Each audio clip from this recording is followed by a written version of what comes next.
국수주의자였던 선지자 요나는 도저히 하나님의 명령을 이해할 수가 없었습니다. 왜냐하면 인간이었기 때문입니다. 요나는 지금 이스라엘의 가장 큰 적이었던 아수르의 수도 니느웨에 가서 복음을 전하라 하신 하나님의 명령을 이해할 수가 없어서 불순종하려고 결단하고 니느웨가 아닌 다시스로 가는 배를 타고 도망하고 있습니다. 그는 배의 가장 깊은 밑창에 들어가 깊은 잠이 들었다. 성경은 그렇게 기록했습니다. 아예 숨어 들어가 담을 쌓아버린 겁니다. 그 사이에 바다에 큰 풍랑이 일어났죠. 풍랑이 점점 더 심해지니까 이제 이 풍랑이 대체 어떻게 된 것이냐를 궁금해하기 시작한 사람들이, 이 풍랑이 이 정도로 부는 것은 그냥 부는 게 아니야, 신이 노한 거야. 그렇다면 우리 중에 누군가가 이 풍랑을 일으키는 범죄를 저지른 자가 있을 거라고 결론을 내렸습니다. 그래서 제비 뽑기를 결정하죠. 다 제비를 뽑았는데 당첨자가 안 나온 겁니다. 그래서 배 밑까지 전부 뒤졌는데 숨어 자던 요나가 끌려 나왔죠. 요나가 뽑았더니 그가 제비를 뽑게 된 겁니다. 그래서 무리가 요나에게 묻죠. 이 재앙이 누구 때문에 우리가 임하였는가 말하라. 네 생업이 무엇이며 네가 어디서 왔으며 네 나라가 어디며 어느 민족에 속하였느냐, 이렇게 물었어요. 요나는 본문 9절에서 나는 히브리 사람이요 바다와 육지를 지으신 하늘의 하나님 여호와를 경유하는 자로다, 이렇게 고백을 하죠. 여러분, 여기에 요나의 대답을 잘 보세요. 나는 히브리 사람이요, 다시 말하면 하나님의 백성이요, 이렇게 말한 거예요. 바다와 육지를 지으신 하늘의 하나님 여호와를 경유하는 자다. 그런데 하나님 명령을 듣지 않고 도망하고 있는 겁니다. 자신은 그렇게 하나님을 믿고 경외한다고 이야기하면서 스스로는 인간적인 욕심에서 하나님의 명령을 거역하고 있는 겁니다. 요나는 이 일의 원인이 자신임을 깨닫고 있었죠. 풍랑이 일 때부터 불안했습니다. 이 엄청난 폭풍 속에서 배에 타고 있던 사람들을 살리기 위해 어떻게 할까? 자기밖에 없는 겁니다. 나를 내어놓는 방법밖에 없었죠. 그래서 12절에 이렇게 대답합니다. 나를 들어 바다에 던지라. 그리하면 바다가 너희를 위해 잔잔하리라. 너희가 이 큰 폭풍을 만난 것이 나 때문인 줄 내가 아노라. 여러분, 요나만이요? 아닙니다. 저나 여러분 모두가 다 어떤 문제가 생길 때 이것이 왜 이렇게 되는가를 압니다. 알지만 시인하고 싶어 하지 않습니다. 이건 나 때문이라고 말하고 싶어 하지 않습니다. 내가 신앙생활을 제대로 하지 못해서, 하나님과의 관계가 똑바로 하지 못해서 그렇게 말하고 싶어 하지 않습니다. 이 대답을 할 때 요나가 얼마나 가슴이 먹먹했을까요? 이 말을 듣고 무리들이 그냥 요나를 집어 던진 게 아닙니다. 말을 그렇게 한 요나를 봤지만 자기들이 힘을 어떻게 해보려고 얼마나 애를 썼는지 성경에 기록되어 있습니다. 그 사람들이 힘써 노를 저고 배를 육지로 돌리고자 했어요. 그러나 바다가 그들을 향하여 점점 더 흉흉함으로 능히 못한지라. 이게 우리의 모습인 거죠. 분명히 하나님께 범죄하여 생긴 일인 걸 압니다. 우리가 왜 이렇게 힘든지를, 이유를 압니다. 그러나 아닌 척하고 싶어 합니다. 그래서 인간적인 방법으로 다르게 어떻게 해보려고, 문제를 풀어보려고 굉장히 애를 쓰죠. 안 됩니다. 욥기서는 사람의 한계를 설명해주고 있습니다. 잘못을 깨닫게 되면 바로 회개하시 옳지만 아니야 라고 말하는 사람들, 다른 방법이 있어 라고 생각하는 사람들의 삶에 대해 지금 이야기해주고 있는 겁니다. 무엇인가를 내가 할 수 있다는 생각, 이 생각에 젖어들어서 하나님 앞에 무릎 꿇지 않습니다. 회개하지 않습니다. 그리고 다른 방법이 있을 거야 라고 굳건히 믿고 가고 싶어 합니다. 그러나 결국 그들은 자신들의 생명을 위해 결정을 하게 되고 폭풍 속에서 하나님을 부르짖을 수밖에 없어요. 그래서 14, 15절에 이렇게 기록하고 있습니다. 우리가 여호와께 부르짖어 이르되 여호와여 구하고 구하오니 이 사람의 생명 때문에 우리를 멸망시키지 마옵소서. 무죄한 피를 우리에게 돌리지 마옵소서. 주 여호와께서는 주의 뜻대로 행하심이다 하고 요나를 들어 바다의 모함에 던지매 바다가 뛰노는 것이 곧 그친지라. 여러분, 문제의 정리는 내가 잘못 갖고 있는 신앙을 이겨내거나 회개하여 해결받아야 합니다. 인간적인 방법으로 아무리 담을 쌓아도 안 되는 겁니다. 여러분, 요나 한 사람이 하나님의 말씀에 불순종하고 하나님의 낯을 피하여 도망할 때 배 탄 모든 사람이 풍랑을 만났다는 걸 기억하세요. 여러분, 한 사람 때문에 여러분 가족들이, 여러분의 가정이, 여러분의 직장이 어려움을 겪게 된다는 것입니다. 한 가정이든 어떤 모임이든 하나님께 불순종하는 한 사람 때문에 힘들어지게 된다는 거예요. 요나는 자신의 마음에 들지 않는 하나님의 명령에 대항해서 실패한 바로 그런 인생의 대표적인 사람으로 성경이 기록되어 있습니다. 룻기를 보면 순수하게 이방 여인을 통해서 예수 그리스도의 구원의 역사를 이루어가는 내용을 담고 있습니다. 룻기는 철저하게 가정을 중심으로 하는 이야기를 통해서 하나님의 역사를 설명해 주고 있어요. 베들레헴에서 모압으로 이사를 했던 세 사람이 있었죠.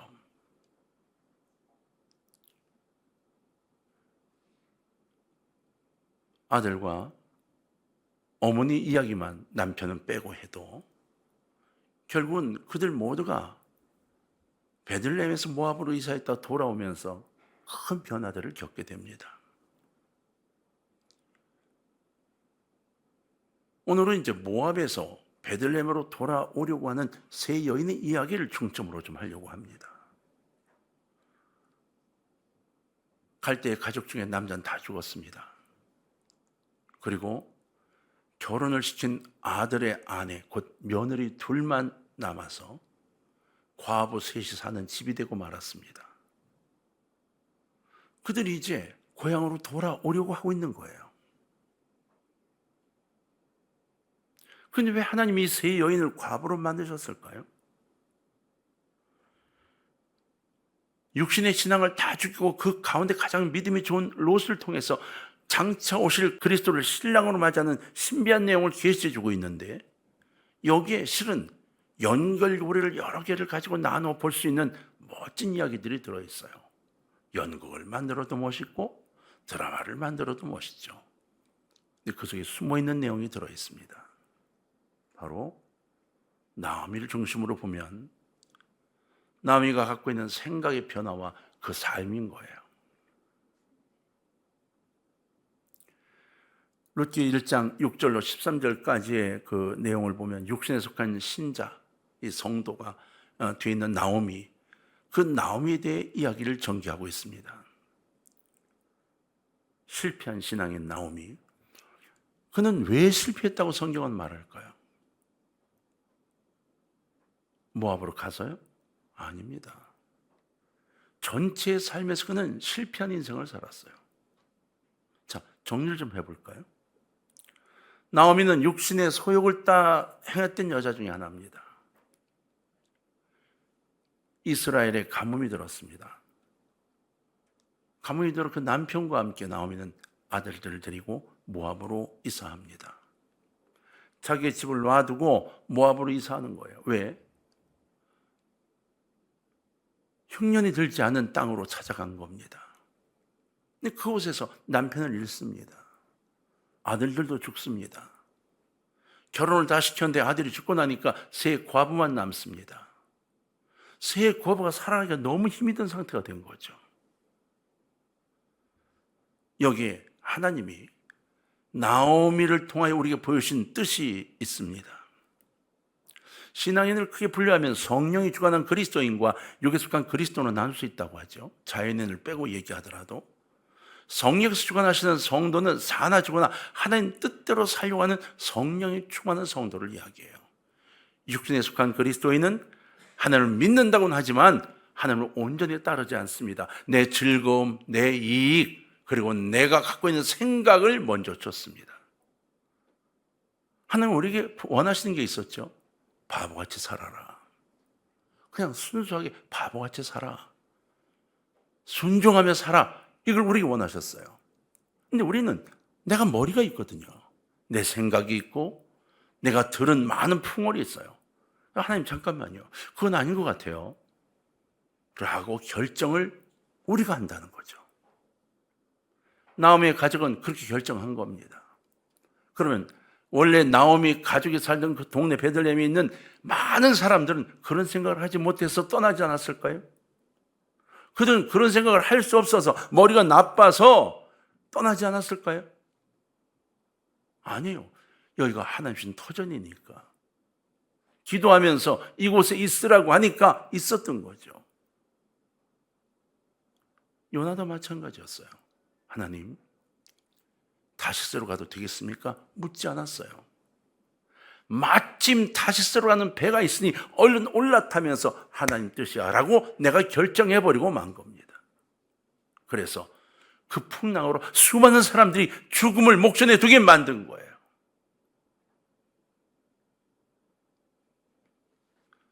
우린 여러분 교묘한 신앙을 삽니다.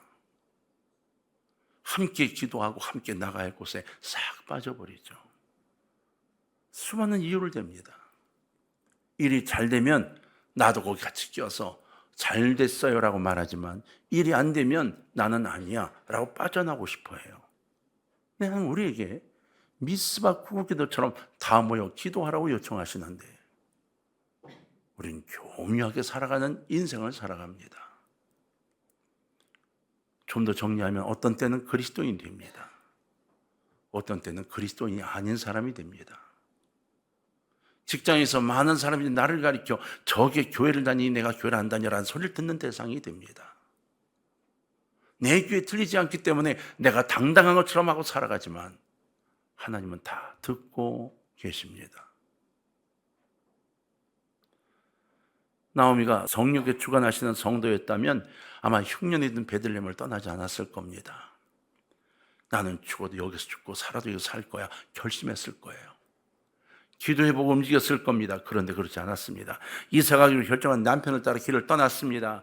그리고 먹고 살기 위해 모압으로 간 건데 거기서 그만 실패한 삶을 살게 된 거예요. 남편도 죽고 결혼한 아들도 다 죽었습니다. 육적인 소욕을 버리지 못하고 거기에 남아있다가 다 잃고 말았습니다. 도저히 이제 거기서 먹고 살기 힘든데 소식이 들려왔습니다. 고향인 베들레헴에 하나님 역사로 얼마나 풍년이 들었는지 모른다고. 그래서 다시 돌아오기로 결정합니다. 먹고 사는 문제요. 여기에 생명이 걸린 겁니다. 나오미는.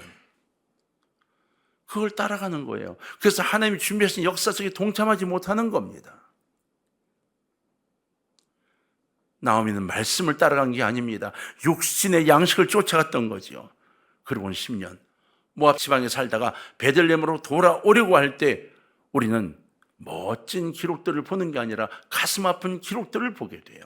자, 6절을 보면 이렇게 되어 있습니다. 룻기에 1장 6절에 그 여인이 모압 지방에서 여호와께서 자기 백성을 돌보시사 그들에게 양식을 주셨다함을 듣고 이에 두 며느리와 함께 일어나 모압 지방에서 돌아오려 하여. 다른 소식을 들은 게 아니에요. 성령의 역사가 있다고 얘기가 들은 게 아니에요. 6절에 자기 백성을 돌보시사 이렇게 되어 있는데 이 돌보시라는 단어에 사용된 돌보시사 이것은 한나가 사무엘을 낳고 사라가 이삭을 낳고 이스라엘 백성이 억압 속에서 해방되는 이것을 이야기해요. 그러니까 하나님이 말씀하실 때에 자기 백성을 돌보시사 그들에게 양식을 주셨다함을 듣고라는 표현을 쓴 이 표현은 하나님이 전적으로 역사하신 것을 표현하고 있어요. 나오미가 그 표현을 쓰고 있다는 겁니다. 그러니까 하나님 역사의 중심으로 살아가진 않으면서 하나님 역사에 돕는 곳은 동참하고 싶어 하는 거죠. 여기 아주 중요한 게 있어요. 나오미가 베들레헴으로 돌아가기로 결정한 이유, 내 마음이 곤고하니 하나님을 만나러 돌아가려고요?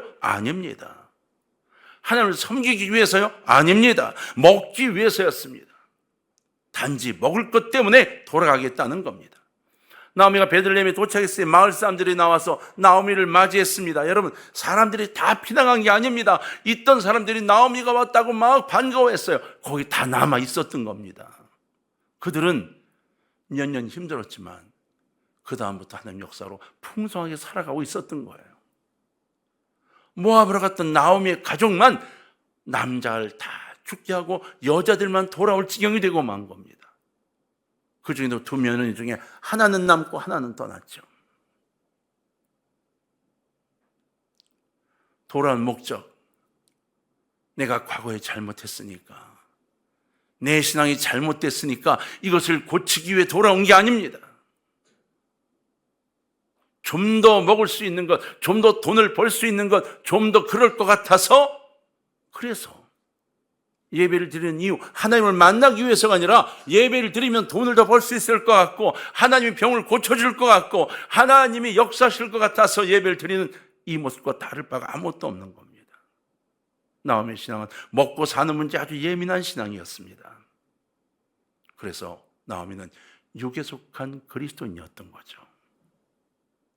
영적으로 바로 서지 못했다는 겁니다. 여러분, 신앙생활할 때는 그 동기가 굉장히 중요합니다. 어떤 일을 할 때 이것이 하나님의 영광을 위한 것인지 아니면 내 이익을 위한 것인지를 반드시 분별해 보시기 바랍니다.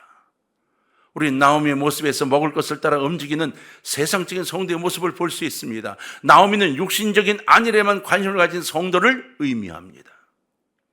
영적인 것보다 육적인 것을 먼저 생각하죠.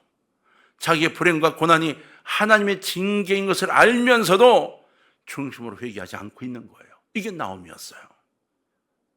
나오미는 하나님 때문이 아니라 양식 때문에 베들레헴으로 돌아가려고 했던 겁니다. 여러분, 아브람과 롯이 가나안 땅에 살다가 흉년이 들어 애굽으로 이주를 하게 되죠. 이제 쭉 가면서 지내던 그들의 모습 속에 성경에 재미있는 얘기 하나 있죠. 점점 가축이 늘어나니까 아브라함이 조카 롯을 불러서 산 꼭대기로 올라가죠. 그리고 묻죠. 도저히 우리가 같이 못 지내겠다. 양을 키울 수가 없어, 가축을. 그러니까 네가 동하면 나는 서, 네가 서하면 난 동할게 라고 결정을 하라고 해요. 롯이 바라보니까 이야, 물도 많고 새파란 초원이 꽉 차 있는 것으로 보이는 곳이 있었어요. 그래서 그것을 선택하죠. 그게 어디였어요? 소돔과 고모라였어요. 실제로 가보니까 양을 키울 수 있는 풀이 아니라 이끼가 새파랗게 있었고 물은 소금물 사해였어요. 롯은 그것을 향해 가서 결혼 아내가 소금 기둥이 되며 세상을 떠나게 되고 말죠. 우린 여러분, 아무리 내가 똑똑해도 하나님을 넘어설 수 없음을 깨달아야 합니다. 그냥 하나님 앞에, 하나님 제가 죄송해요, 이거밖에 안 돼요, 고백하는 사람이 좀 됩시다. 고개 빳빳이 들고 내가 말이지 라고 제발 그러고 살지 맙시다.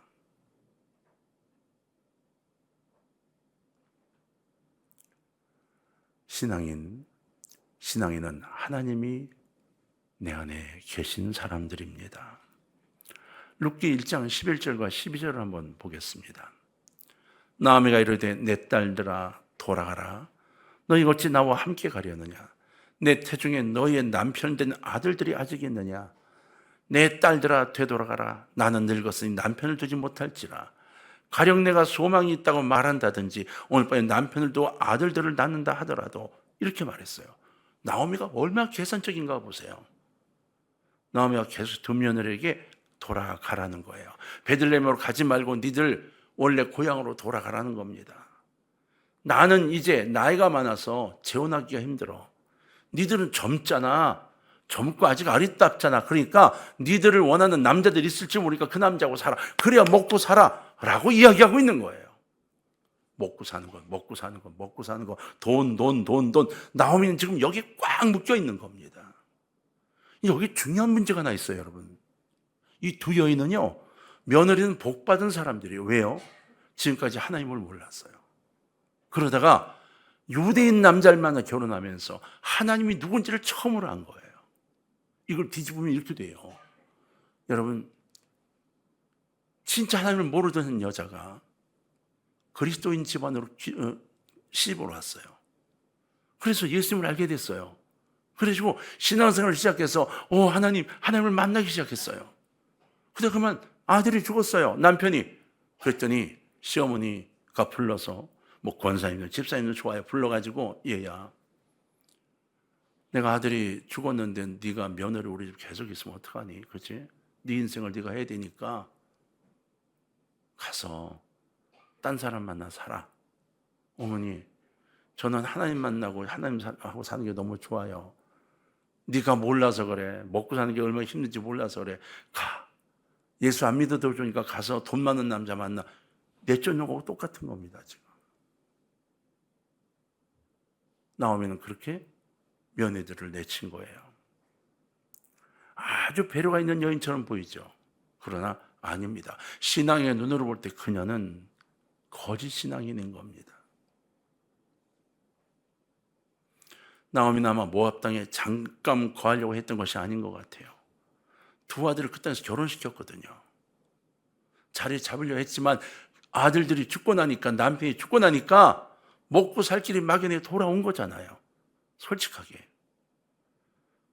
이제 여러분, 우리가 좀 돌아볼 이야기가 여기에 있습니다. 나오미는 철저하게 하나님 중심의 삶이 아니라 이 땅의 삶의 중심이었습니다. 그래서 신앙의 눈으로 볼 때 그녀는 실패한 인생인 겁니다. 실패한 신앙의 삶. 요나는 어땠나요? 요나도 마찬가지입니다. 국수주의란 이것 때문에 하나님 명령을 어기고도 전혀 부끄러움이 없었습니다. 그리고 풍랑이 일고 난 다음에야 나를 바다에 던지세요. 요나는 언제 변했나요? 성경을 보면 요나서 끝까지 변하지 않습니다. 마지막까지 언덕 위에 올라가서 하나님, 저 니느웨 저것들을 이렇게 외치고 있죠. 요나서는 그게 끝납니다. 저와 여러분의 생각을 조금만 바꿉시다. 어떻게 바꿔요? 하나님 뜻이 무엇인지를 바라보고 내 고집으로 살아왔던 신앙의 인생이 실패라는 것을 인정합시다. 지금도 당당하십니까? 지금도 여러분의 뜻대로 살아가며 내가 보는 관점이 맞아라고 주장하십니까? 아닙니다. 내려놓으십시오. 정말 주의 말씀이 무엇인지, 내 고집이 무엇을 아프게 하고 있는지, 내 고집이 우리 가족들을 어떻게 병들게 하고 있는지를 찾아내야 합니다. 회개하지 않으면 결국 나로 인하여 집안이 무너지게 되어 있습니다. 내가 속한 직장이 무너지게 되어 있습니다. 여러분, 사단의 역사는 무섭습니다. 이 속삭임이 우리를 무너뜨리는 것만이 아니라 우리의 교회를, 우리의 사회를 무너뜨립니다. 하와에게 사단이요, 수백 시간 이야기한 게 아닙니다. 사단이 하와에게 수만 가지 이야기한 게 아닙니다. 그저 속삭인 겁니다. 아니야, 먹어도 죽지 않아. 하나님처럼 눈이 밝아져서 하나님이 못 먹게 하는 거야. 수많은 얘기가 귀에 들어오지 않는데 그 얘기만 귀에 들어왔어요. 왜요? 내가 그것을 먹고 싶었거든요. 그것을 내가 간직하고 싶었거든요.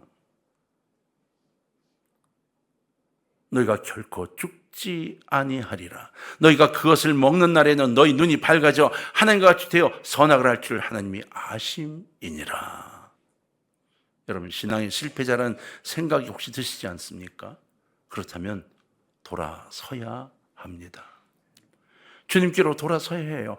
회개의 문을 열어놓으신 주님께로 다가와야 합니다. 그리고 주님, 맞습니다. 제가 모자랍니다. 제가 이거밖에 되잖아요 라고 무릎을 꿇어야 해요. 우리 중에 누구도 주님 앞에 당당할 수 있는 사람은 없습니다. 자, 따라합시다. 주님 앞에 드러냅시다. 제발 내 자존심을 위해 묶어놓지 마세요. 나오미도 그랬어요. 요나도 그랬어요. 하와도 그랬어요. 성경에 많은 인물들이 위대한 인물인 것 같지만 결국은 자기 자신의 이익을 위해 하나님을 떠난 육에 속한 그리스도인이 되는 바람에 많은 이들에게 아픔을 주었죠. 시대가 변했어요. 우리가 그리스도인입니다. 직분 아무 상관없어요. 목사, 장로 다 상관없어요. 우리는 성도입니다. 다른 이들에게 손가락질 받지 않고 다른 이들에게 예수 믿는 사람이야 라는 소리를 듣는 우리들이 되어서 주님 안에 영광스러운 삶을 살아가는 여러분 되시기를 주의 이름으로 부탁합니다.